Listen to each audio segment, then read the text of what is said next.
आगे बढ़ते हैं। इसी बीच बड़ी जानकारी प्रयागराज से जो मिल रही है उससे आपको रूबरू करवा दे। वहां पर 5 लोगों को मौत के घाट उतारा गया है। एक ही परिवार के 5 लोगों की हत्या वहां पर हुई है। प्रयागराज से बड़ी जानकारी आपके सामने। पुलिस के आला अधिकारी वहां पर लगातार पहुंच रहे हैं। पूरे मामले की छानबीन हो रही है। एक ही परिवार के 5 लोगों को मौत के घाट उतार दिया गया। वहां पर छानबीन की तस्वीरें आपको लगातार दिखा रहे हैं। मोइन वहां से हमारे साथ लगातार बने हुए हैं। मोइन, अगर आवाज पहुंच रही है आप तक तो बताइएगा किस तरीके से जांच की प्रक्रिया को आगे बढ़ाया जा रहा है, क्या कह रहे हैं अधिकारी? जी बिल्कुल, मौके पर तमाम बड़े अधिकारी पहुंच गए हैं। पुलिस की कई टीमें पहुंच गई और इस वक्त हम ग्राउंड जीरो पर मौजूद हैं, उसी जगह मौजूद हैं जहां पर एक ही परिवार के 5 लोगों की हत्या हुई है। और आपको दिखा दें, ये वो मकान है जहां पर हत्या की वारदात को अंजाम दिया गया है और जो मृतक परिवार है वो यहीं पर किराए पर रहता था। बहरहाल जो डेड बॉडीज हैं उनको जो है वो पोस्टमार्टम के लिए भेजे जाने की तैयारी है। गाड़ी आ चुकी है, इसी गाड़ी से भेजा जाना है। आप देख सकते हैं कि मौके पर बड़ी संख्या में पुलिसकर्मी जो है वो यहाँ पर मौजूद हैं और जांच जो है वो चल रही है। और बड़ी संख्या में जो लोग हैं वो भी यहाँ पर मौजूद हैं। गांव के जो लोग हैं उनमें काफ़ी गुस्सा है, नाराज़गी है, गम है और लोग ये चाहते हैं, लोग ये जानना चाहते हैं कि आखिर क्या वजह थी कि पूरे एक परिवार के 5 लोगों को मौत के घाट उतार दिया गया। हमारे साथ यहाँ पर स्थानीय पत्रकार भी, हम उनसे बात कर लेते हैं। बताइए क्या घटना हुई है यहाँ पे? सर, एक ही परिवार के 4 लोगों को निर्मम हत्या कर दिया गया है। हालांकि मौके पर आला अधिकारी पहुँच गया है और मामले की जाँच कर रहे हैं। क्या हो समझ में आ रहा है कुछ की हत्या क्यों की गई है, किसने किया है? अब इसका सर हम कुछ बता नहीं सकते हैं। सुबह में ग्रामीणों ने, आसपास के लोगों ने बताया यहाँ पे घटना हो गई, हम भी कवरेज के लिए आ गए। ठीक है, आप बताइए क्या जानकारी है? हम भी समाचार दर्पण 24 के पत्रकार यहाँ पर भी पहुँचे हैं। जानकारी मिलने पर ये बताए जाते हैं कौशाम्बी के रहने वाले और यहाँ किराए के मकान पर रहते हैं। अभी कुछ आपसी रंजिश का सामने आ रहा है क्योंकि अभी यहाँ पर जो इनके परिवार वाले पहुँचे हुए हैं उन्होंने बताया है कि कुछ नाम ले रहे थे। तो अभी जांच का विषय है कौन कौन हो सकता है।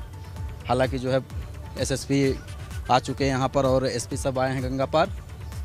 अब रंजिश की बात सामने आई। हाँ, कुछ जो है अभी यहाँ के जो मृतक के परिवार के हैं, रिलेशन के हैं, वो लोग कुछ बातें कर रहे हैं आपसी रंजिश की, लेकिन अभी तक जो है कोई स्पष्ट बातें नहीं निकल के आई हैं। तो आप देख सकते हैं कि जो परिवार के कुछ रिश्तेदार पहुंचे हैं उन्होंने कुछ रंजिश की बात कही है, लेकिन क्या वही वजह है या कुछ और वजह है, इस पर अभी तफ्तीश होना बाकी है। वैसे एक एंगल इसमें यह भी निकल करके आ रहा है कि जो परिवार के मुखिया थे उनका शव जिस हिसाब से मिला है फंदे पर लटकता हुआ, उसमें एक आशंका ये भी जताई जा रही है कि कहीं ऐसा तो नहीं कि घरेलू विवाद में उन्होंने पत्नी और 3 बेटियों की हत्या कर दी हो, उसके बाद उन्होंने खुदकुशी कर ली हो। बहरहाल मौके पर काफ़ी भीड़ है, तनाव भी यहाँ पर ज़बरदस्त तरीके से है और इसके साथ साथ लोगों में नाराज़गी भी है। लोग काफ़ी आक्रोशित और देखिए ये जो डेड बॉडीज़ हैं ये उठा करके अब ये पोस्टमार्टम के लिए भेजे जाने की तैयारी की जा रही है। और पुलिस अफसरों का कहना है कि उनकी पहली जो प्राथमिकता है वो यही है कि शवों को यहाँ से हटा दिया जाए, यहाँ से पोस्टमार्टम के लिए भेज दिया जाए ताकि यहाँ पर कानून व्यवस्था के हालात ना बिगड़ें। उसके बाद जाँच की जाएगी। बहरहाल 1-2 टीमें हैं जो अंदर जाँच कर रही हैं। एसएसपी समेत कई बड़े अधिकारी इसी मकान के अंदर, ये जो मकान आप देख रहे हैं इसी मकान के अंदर मौजूद हैं। जो परिवार के कुछ करीबी लोग पहुंचे हुए हैं, रिश्तेदार, उनके बयान दर्ज किए जा रहे हैं, पड़ोसियों के बयान दर्ज किए जा रहे हैं और उसके आधार पर जो है वो जांच आगे बढ़ाई जाएगी, तफ्तीश आगे बढ़ाई जाएगी। अभी तक ये बहुत साफ नहीं हो सका है कि आखिर परिवार के 5 लोगों को किसने और किस मकसद से मौत के घाट उतारा है। बहरहाल एक ही परिवार के 5 लोगों की हत्या के बाद जो है प्रयागराज में कहा जा सकता है कि सनसनी फैल गई है। थोड़ा अफरा तफरी के हालात हैं, लेकिन अभी तक ये बहुत साफ नहीं हुआ है कि इस सामूहिक हत्याकांड की वजह क्या है आखिरकार। बिल्कुल बिल्कुल मोइन, हम वहां तस्वीरों में भी देख पा रहे हैं। पुलिस के आला अधिकारी भी वहां पर पहुंचे हुए हैं। अगर संभव हो तो उनसे जरा बातचीत कीजिए और उनसे जानने की कोशिश कीजिए कि कब तक ये तफ्तीश हो जाएगी और किस तरीके से जांच पड़ताल अब आगे बढ़ेगी।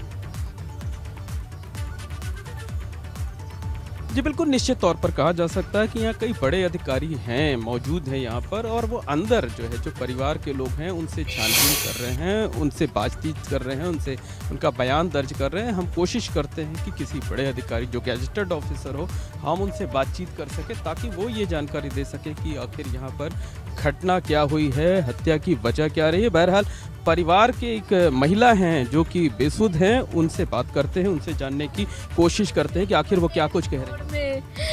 कोई पुलिस वाला कुछ नहीं किया, जान चली गई उनकी। दोनों भाई और गांव वाले एक हो गए थे। भोला प्रसाद उनका नाम, और भोला कहते हैं।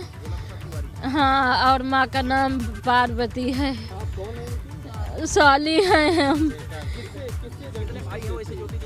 2 भाई हैं मेरे, दोनों भाई से। दोनों भाई ने ही मेरे सबको ले लिया, उनकी सारी कमाई खा डाले, बेइज्जती करके वहाँ से एक लाल। तो ये परिवार की एक करीबी महिला हैं जो ये आरोप लगा रही हैं कि आपसी कुछ विवाद था, परिवार में ही, रिश्तेदारी में ही विवाद था, उसमें कई बार जो है कुछ विवाद की स्थिति आई थी। लेकिन अभी ये साफ नहीं है कि ये जो हत्या हुई है ये उसी विवाद के चलते हुई है, उन्हीं लोगों ने की है या कुछ और है। बहरहाल पुलिस अफसर जो है उनका ये कहना है कि जो भी संदिग्ध लोग हैं, शक के आधार पर तमाम लोगों से पूछताछ की जा रही है और लोगों से पूछताछ की जानी है और ये पता लगाने की कोशिश की जा रही है कि आखिर 5 लोगों की हत्या किसने और क्यों की है। तो अफसरों का ये दावा है कि मामले का की कोशिश तो वहाँ पर की जा रही होगी। मोइन, हम तस्वीरों में देख पा रहे हैं कि वहाँ पर आसपास के लोग भी काफी संख्या में मौजूद हैं। तो जो पड़ोसी हो, इस घर के आसपास जो रहने वाले लोग हो, उनसे जरा बातचीत कीजिए। क्या उनको कोई खैर खबर नहीं लगी रात को, कब यह हादसा होता है, कब इस वारदात को अंजाम दिया जाता है? देखिए, अब आपको समझाना चाहेंगे, तस्वीरों के जरिए समझाना चाहेंगे। ये वो मकान है जहां पर सामूहिक हत्या की वारदात को अंजाम दिया गया और इसके आसपास यानी इससे सटा हुआ कोई दूसरा मकान नहीं है। हम अपने कैमरा से मैन से कहना चाहेंगे कि वो चारों तरफ कैमरा घुमा करके दिखाएं कि आसपास कोई मकान नहीं है, थोड़ी दूर पर है, बल्कि थोड़ी दूर क्या ये कह सकते हैं कि काफ़ी दूर पर है। और जो खासकर जो फ्रंट एरिया है इस मकान का, इसके आसपास कोई मकान नहीं है। तो लोगों को इसकी जानकारी नहीं हुई। आज सुबह जानकारी हुई।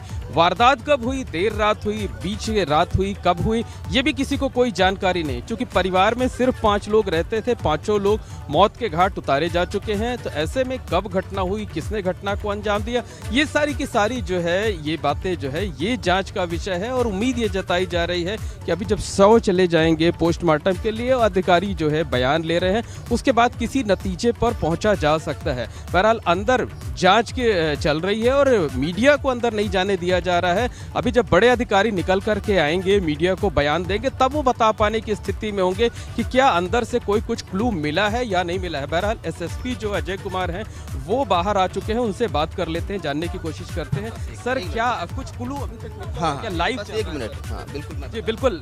तो ये फोनो कर रहे हैं, इसके बाद ये सीधे एबीपी गंगा पर जुड़ेंगे। एसएसपी अजय कुमार साहब वो कह रहे हैं कि कोई एक जरूरी कॉल है, इन्फॉर्मेशन देनी है, और देने के बाद सीधे हम उनसे बात करेंगे, जानने की कोशिश करेंगे। बहरहाल आपको तस्वीरें दिखाना चाहेंगे कि यहाँ बड़ी संख्या में जो पुलिसकर्मी हैं वो यहाँ पर मौजूद हैं। जो एसएसपी हैं, देखिए वो अब पीछे की तरफ जा रहे हैं, शायद कोई ज़रूरी बात करनी होगी। इस तरफ शोर बहुत है। और अंकित अग्रवाल, अभिषेक अग्रवाल जी हैं एसपी गंगा पार, उनसे बात कर लेते हैं, जानने की कोशिश। सर, अभी तक कोई क्लू मिल पाया क्या? सर, बाइट कोई क्लू मिल पाया क्या अभी तक? तो ये अभी कुछ बोल सकने की स्थिति में नहीं। और ये देखिए, ये परिवार के लोग हैं, ये मातम सा मचा हुआ। और समझा जा सकता है कि जहां एक ही परिवार में 5 लोगों की हत्या हो जाए तो परिवार वालों पर क्या कुछ बीत रही होगी, क्या कुछ चल रहा होगा वहां पर, इसका अंदाजा खुद ही लगाया जा सकता है। हम बात करते हैं, जानने की कोशिश करते हैं। आप लोग कौन? ये इनकी बहन है, सगी बहन है जी। किसी कोई उसके ससुराल वाले घर खाली करा लिए थे, वहाँ से मारे थे, निकाल दिए थे, उसका घर, उसका सब कुछ ले लिए थे, उसके दोनों सालों ने मारा है और उसकी बीवियों ने। क्या आप लोगों को क्या आशंका है कि उन्हीं लोगों ने हत्या कर? 110% श्योर। वही लोग, तब तो यहाँ किराए घर में रहता था, उन लोगों ने सब उसका घर, उसका सब कुछ ले लिए थे, घर का सामान सब कुछ। टेढ़ी पुलिस ने हेल्प की थी, थोड़ा बहुत हम लोग निकाल पाए थे, एड बेड सब ले लिए थे। उन लोगों ने मारा है, उसके ससुराल वालों ने, हुआ ने। और ससुराल वाले क्यों? देखिए, एसएसपी अजय कुमार साहब आ गए, हम उनसे बात कर लेते हैं। सर, अभी तक क्या कुछ निकल करके? एक second Moin, 1 second. Sir live चल रहा है, अगर आप 2-4 लाइन जो भी अभी तक होता बता देते तो। लाइव चल रहा है, आप ऑन एयर हैं सर जब। जी जी बिल्कुल बिल्कुल। तो देखिए एसएसपी अजय कुमार साहब हैं जो कि एबीपी गंगा पर लाइव हैं और ये पूरा बताएंगे कि आखिर क्या कुछ हुआ, क्या घटनाक्रम रहा। रिकॉर्ड भी कर लीजिए। ये आज तारीख 16 है 2022 प्रातः करीब 7-7:30 बजे के आसपास सूचना मिली थी कि यहाँ थाना नवाबगंज क्षेत्र में भागलपुर गांव में एक घर में एक ही परिवार के 5 लोग मृत पाए गए हैं। इस सूचना पर तत्काल पुलिस टीमें यहाँ मौके पहुँची। देखा गया तो घर के मुखिया राहुल हैं, उनकी पत्नी प्रीति, उनकी एक बेटी माही जो करीब 12 साल की हैं, पीहू करीब 8 साल की हैं और कुहू जो करीब 3 या 4 साल की होंगी, उनकी यहाँ पे बॉडीज़ पाई गई हैं। घर के मुखिया राहुल तिवारी हैं जो कि हैंगिंग पोजीशन में एक साड़ी के फंदे के सहारे छत के का पाटन जो होता है आंगन का पाटन, उसके सहारे लटके हुए पाए गए हैं। जो चीज़ें छानबीन में अभी तक आई हैं उससे राहुल तिवारी हैंगिंग पोजीशन में पाए गए घर में। बाकी इनकी पत्नी और इनकी 3 बच्चियां हैं छोटी, जिनके गले पर धारदार हथियार से इंजरी है। इस तरह की पोजीशन है। राहुल की बॉडी को पूरी तरह से देखा गया तो देखा गया कि वो आंगन के पाटन से बंध के लटके हैं। साड़ी का फंदा है उनके गले में, मुंह से लार टपक रही है। उनके तलों पर खून के निशान हैं और जो पोजीशन मिली है वहाँ पे 3 कुर्सियाँ भी एक के ऊपर एक रखी गई हैं। इससे आत्महत्या की संभावना से भी इनकार नहीं किया जा सकता, लेकिन ये तो श्योर है कि जो 4 और सदस्य हैं, पत्नी और उनकी 3 बेटियाँ, उन पे गले पर धारदार हथियार से हमला है, इंजरी है, तो उनका तो मर्डर निश्चित हुआ ही है।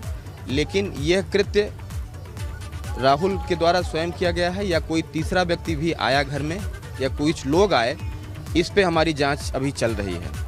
हम पोस्टमार्टम के लिए सभी बॉडीज़ को भेज दिए हैं। घर वाले पूरा सहयोग कर रहे हैं। पोस्टमार्टम के बाद स्थिति एकदम स्पष्ट हो जाएगी। खास तौर पे राहुल की बॉडी का पोस्टमार्टम, सभी की बॉडीज़ का पोस्टमार्टम हम पैनल से कराएंगे ताकि कोई शंका की गुंजाइश न रहे। डॉक्टरों का पैनल इसका पोस्टमार्टम करेगा। क्योंकि 2 थ्योरीज हैं कि राहुल के द्वारा ही अपने परिवारीजनों का किसी कारणवश मर्डर करके फिर खुद सुसाइड किया गया या किसी बाहरी लोगों के द्वारा आकर के घटना कारित की गई। दोनों ही एंगल्स पे हम खुले दिमाग से काम कर रहे हैं। फिलहाल का जो डेवलपमेंट था वो मैंने बताया। जो साड़ी का फंदा था वो आंगन के पाटन से के सहारे लटका हुआ है और उनके गले में बंधा हुआ था। पूरी हैंगिंग पोजीशन में बॉडी थी। परिवार वालों के सामने ही बॉडी को उतरवाया गया है और पोस्टमार्टम के लिए भेज दिया गया है। पैनल से पोस्टमार्टम में चीज़ें एकदम स्पष्ट हो जाएंगी। ये भी सामने आ रहा है कि राहुल का अपने ससुराली जनों से काफ़ी विवाद था, बहुत ज़्यादा विवाद था। ये बात उनकी बहन है, यहाँ पे आई हुई हैं, वो उनके द्वारा बताया जा रहा है। उनके साले हैं संदीप, उनके जीजा जी हैं संदीप, जो वहाँ पे आए हैं, वो भी बता रहे हैं यही बात। तो इस एंगल पे भी पड़ताल करेंगे हम लोग कि इनके जो ससुराल पक्ष से विवाद चल रहा है उसका क्या एंगल है, या इतनी परेशानी ज़्यादा थी कि उसके कारण से कदम इन्होंने उठाया। पहले अपने 4 लोगों की हत्या करने के बाद खुद आत्महत्या का उन्होंने निर्णय लिया। ये सारी चीज़ें हैं। उनके तलों में खून लगा है, वो इस बात की तरफ इशारा करता है कि कहीं न कहीं आत्महत्या की तरफ भी हमको जांच करनी चाहिए। वो पुलिस कर रही है। तो सबसे पहले हमें पोस्टमार्टम रिपोर्ट का इंतज़ार रहेगा, उससे चीज़ें एकदम क्रिस्टल क्लियर हो जाएंगी, फिर हम आपको सारी बातें अवगत कराएंगे। तो सर ये क्या कुछ विवाद की वजह सामने आई है कि ससुराल वालों से आखिर किस बात को लेकर विवाद हुआ? देखिए अभी चूँकि बहुत तेज़ी से ये छानबीन चल रही है, आप भी देख रहे होंगे, भीड़ भाड़ काफ़ी ज़्यादा है और यहाँ से बॉडीज़ को हमने पोस्टमार्टम के लिए भेजा क्योंकि डॉक्टरों का पैनल ही सही बता पाएगा कि राहुल के साथ क्या हुआ। राहुल ने खुद ये घटना कारित की या इनको किसी ने कोई घटना कारित करके इनको लटकाया गया है। तो सारी चीज़ें स्पष्ट हो जाएंगी। वो अभी पोस्टमार्टम रिपोर्ट के बाद एकदम क्लियर हो जाएगा। पोस्टमार्टम रिपोर्ट आपको दिखाते हुए हम सारी चीज़ें आपको अवगत कराएंगे। विवाद का कोई अभी जो शुरुआती कारण है यही इनके लोगों का कहना है कि ससुराल पक्ष वालों ने ये घटना कारित की है। इनके जो मृतक राहुल की जो बहन है उनके और उनके जीजा दोनों के द्वारा यही कहा जा रहा है कि ससुराल पक्ष के द्वारा ये घटना कारित की गई है। उस चीज़ पे हम गहराई से पड़ताल कर रहे हैं। एक अंतिम प्रश्न ये है कि कितनी टीमें बनाई गई हैं जांच के लिए, तफ्तीश के लिए, और मौके पर कानून व्यवस्था बनाए रखने के लिए क्या इंतजाम किए गए? देखिए परिवार का पूरा सहयोग है, पुलिस इसमें सहयोगी की भूमिका में है। सूचना पर पुलिस और पुलिस टीमें आला अधिकारी सब लोग पहुँचे, मैं स्वयं भी पहुँचा और काफ़ी देर से मैं वर्क कर रहा हूँ इस पर। तो परिवार को पुलिस से कोई दिक्कत नहीं है, वो पुलिस का पूरा सहयोग कर रहे हैं, कानून व्यवस्था की कोई समस्या नहीं आने पाएगी। एकदम क्रिस्टल क्लियर, जो बिल्कुल ट्रांसपेरेंट तरीके से काम किया जाएगा और इसमें अगर कोई दोषी होगा तो उसको दोषी को कतई बख्शा नहीं जाएगा। कितनी टीमें तफ्तीश के लिए बनाई? टोटल 7 टीमें बनाई गई हैं, 7 टीमें अपना अपना काम कर रही हैं। बहुत सारी चीज़ें अभी क्लियर हो चुकी हैं, लेकिन कुछ निर्णायक सबूत अब हमको भी चाहिए, तब हम आपको निष्कर्ष बता पाएंगे और आज शाम तक स्थिति क्लियर हो जाएगी। जिन लोगों पर आरोप लग रहा है कि इनसे विवाद था, क्या उनमें से कुछ लोगों को हिरासत में लिया गया है, पूछताछ की जा रही है, बयान लिए जा रहे हैं? टीमें बना करके उनको रवाना कर दिया गया है, बहुत जल्दी वो सब कार्रवाइयाँ पूर्ण कर ली जाएंगी। धन्यवाद। तो ये है एसएसपी अजय कुमार, जो कि एबीपी गंगा चैनल पर एक्सक्लूसिव थे। उन्होंने पूरी घटना की जानकारी दी। उन्होंने साफ तौर पर कहा कि 4 लोगों की हत्या तो की गई है, यानी जो पत्नी है, 3 बेटियां हैं, लेकिन जो परिवार के मुखिया हैं राहुल तिवारी, उनकी हत्या की गई है या उन्होंने पूरे परिवार को कत्ल करने के बाद खुदकुशी की है, इस बारे में अभी बहुत कुछ साफ नहीं है। लेकिन जो जांच अभी तक की गई है उसमें प्रथम दृष्टया यही जानकारी मिली है, यही क्लू मिला हुआ है कि जो परिवार के मुखिया राहुल तिवारी हैं, उन्होंने पत्नी और 3 बेटियों की हत्या की है। उसके बाद वो फांसी के फंदे पर झूल गए हैं। आरोप अभी तक ये भी सामने आया है कि जो राहुल तिवारी, उनका अपने ससुराल वालों से विवाद चलता रहता था, अक्सर कहासुनी होती थी और यही वजह है कि विवाद के चलते कि कौशाम्बी जिला छोड़ करके वो यहाँ आकर के प्रयागराज के एक किराए के मकान में रहा करते थे। तो 7 टीमें गठित की गई हैं, 7 टीमों ने काम शुरू कर दिया है और खासकर जो मृतक राहुल तिवारी की बहन है, उनके जीजा हैं, उन्होंने जो आरोप लगाए हैं ससुराल वालों पर, उनसे पूछताछ के लिए, उनको हिरासत में लेने के लिए भी टीमों को रवाना कर दिया गया है। और एसएसपी अजय कुमार का यह दावा है कि शाम तक सारी तस्वीर साफ हो जाएगी और बहुत मुमकिन है कि किसी नतीजे पर अधिकारी पहुंच जाएंगे और मामले का खुलासा शाम तक किया जा सकता है। एसएसपी के मुताबिक 2 एंगल हैं इस पूरे मामले में जांच पड़ताल के। पहला एंगल तो ये कि राहुल ने ही अपने परिवार की हत्या किया और उसके बाद खुद फांसी के फंदे पर चढ़ गया, और दूसरा ये कि कोई बाहरी व्यक्ति था, उसने आकर इस पूरी वारदात को अंजाम दिया है। परिवार वाले इसको लेकर क्या कह रहे हैं ये भी जानेंगे। मोइन, आप हमारे साथ बने रहिए।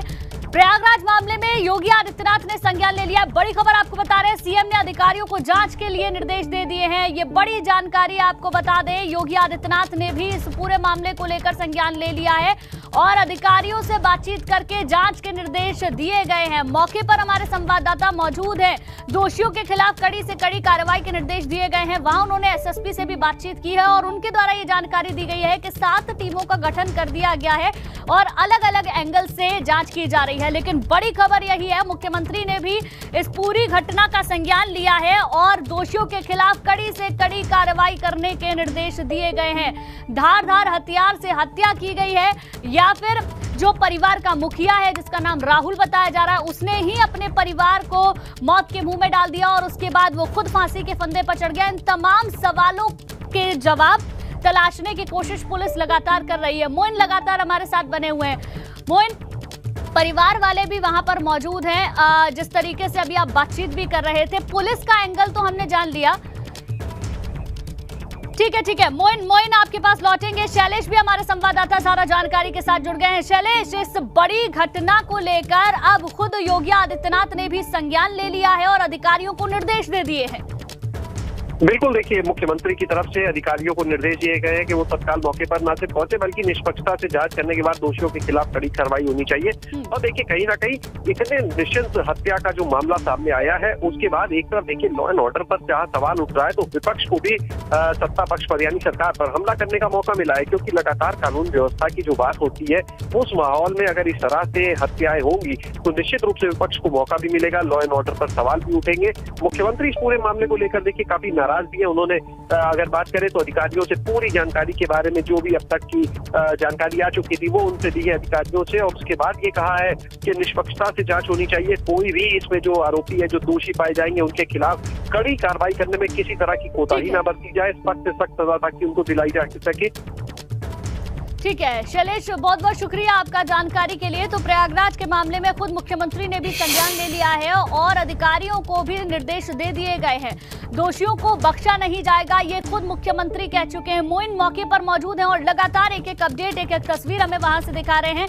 मोइन, मुख्यमंत्री के संज्ञान लेने के बाद ये मामला और भी ज्यादा बड़ा हो जाता है और इस पूरे मामले में सख्ती अब और भी ज्यादा दिखाई जाएगी, दोषियों को बख्शा नहीं जाएगा।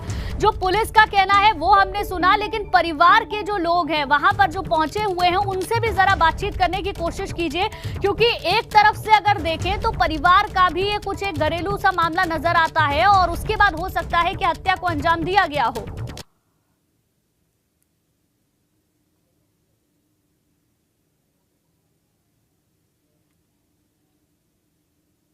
परिवार के 5 लोग मौत के घाट उतरे हैं, 4 लोगों की हत्या की गई है, कम से कम पत्नी और जो 3 बेटियां हैं 12 साल की, 8 साल की और 4 साल की, इन लोगों की हत्या की गई है। लेकिन जो परिवार के मुखिया हैं राहुल तिवारी, उनकी हत्या की गई है या उन्होंने खुदकुशी की हुई है, ये सामने आना बाकी है। तो ऐसे में 2-3 सवाल और उठते हैं कि अगर राहुल तिवारी ने अपने पूरे परिवार को मौत के घाट उतारा और पूरे परिवार को मौत के घाट उतारने के बाद खुदकुशी की है, तो आखिर उसकी वजह क्या थी?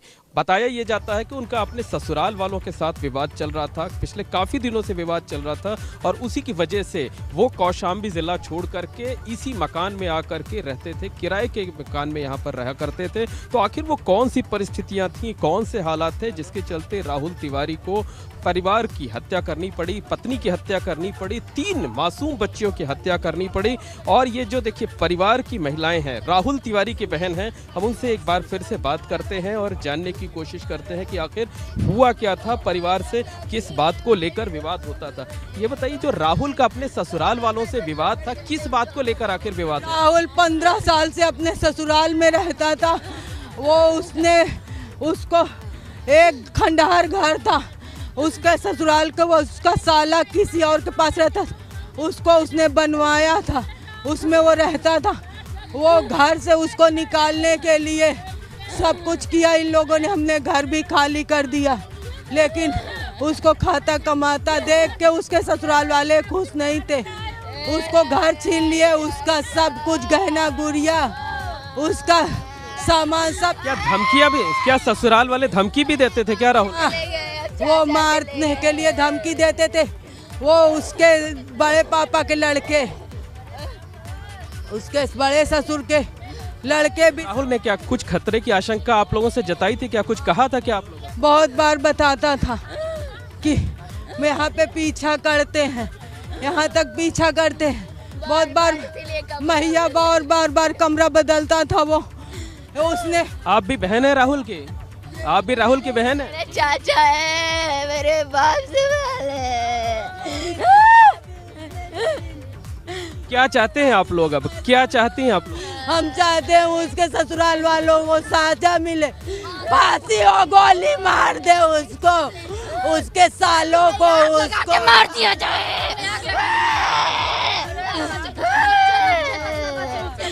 छोटी सी बच्ची। क्या कहते थे चाचा आपसे, क्या कहते थे?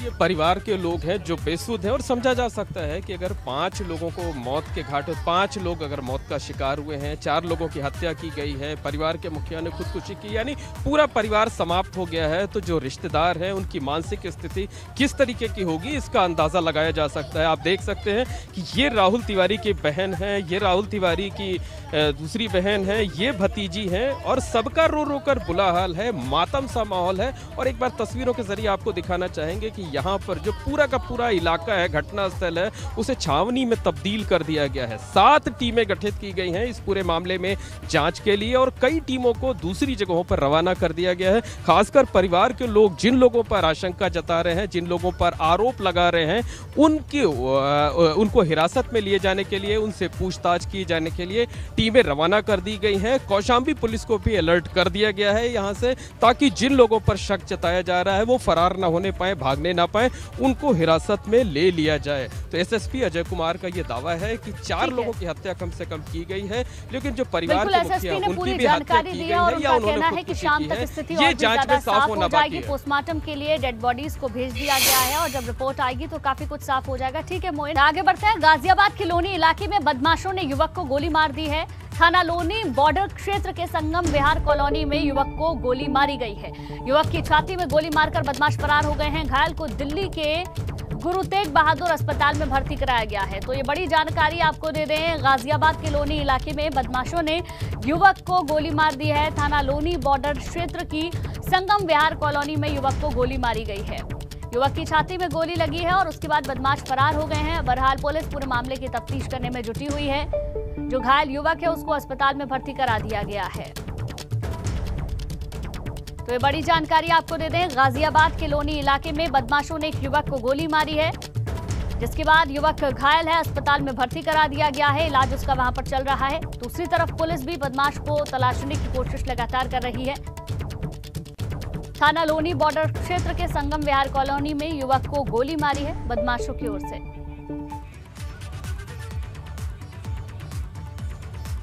और चलिए अब आपको सीधे काशी की तस्वीरें दिखाते हैं। उपराष्ट्रपति वेंकैया नायडू वहां पर पहुंचे हुए हैं और काशी विश्वनाथ के दर्शन करने से पहले काशी के कोतवाल के दर्शन करने के लिए पहुंचे। काल भैरव मंदिर से सीधी तस्वीरें आप देख रहे हैं। वेंकैया नायडू और उनकी पत्नी को आप देख सकते हैं। 3 दिन का उनका ये दौरा, बेहद महत्वपूर्ण ये दौरा है। जब वेंकैया नायडू काशी पहुंचे हैं उससे पहले भी हमने एक तस्वीर आपको दिखाई थी और काल भैरव के दर्शन करने के बाद अब वो सीधे विश्वनाथ कॉरिडोर पहुंचेंगे और वहां पर काशी विश्वनाथ के दर्शन करेंगे। काशी के कोतवाल के दर्शन करने के लिए यानी कि काल भैरव मंदिर में वेंकैया नायडू पहुंचे हैं। सीधी तस्वीरें आपको दिखा रहे हैं, उनकी पत्नी उनके साथ में मौजूद है। पूरे मंत्रोच्चारण के साथ जिस तरीके से काल भैरव की पूजा की जाती है, हाथ जोड़कर खड़े हैं, काल भैरव के समक्ष पूजा करने के लिए पहुंचे हैं उपराष्ट्रपति वेंकैया नायडू। ब्रेक के बाद आपका स्वागत है। बरेली में बारात लेकर जा रही बस पलट गई है। बस में सवार 2 दर्जन बाराती भी घायल हो गए हैं। घायलों को अस्पताल में भर्ती करा दिया गया है। विसारतगंज थाना क्षेत्र के अखा मोड़ की यह घटना बताई जा रही है। बड़ी जानकारी आपको दे दें, बरेली में बारात लेकर जो बस जा रही थी वो बस पलट गई है। बस में सवार 2 दर्जन बाराती घायल हो गए हैं। घायलों को अस्पताल में भर्ती करा दिया गया है। विसारतगंज थाना क्षेत्र के अखा मोड़ की ये घटना बताई जा रही है। बहरहाल जो घायल बाराती हैं उनको अस्पताल में भर्ती करा दिया गया है। इलाज उनका चल रहा है। बड़ा हादसा हुआ है। बरेली में बारात लेकर जा रही बस पलट गई है।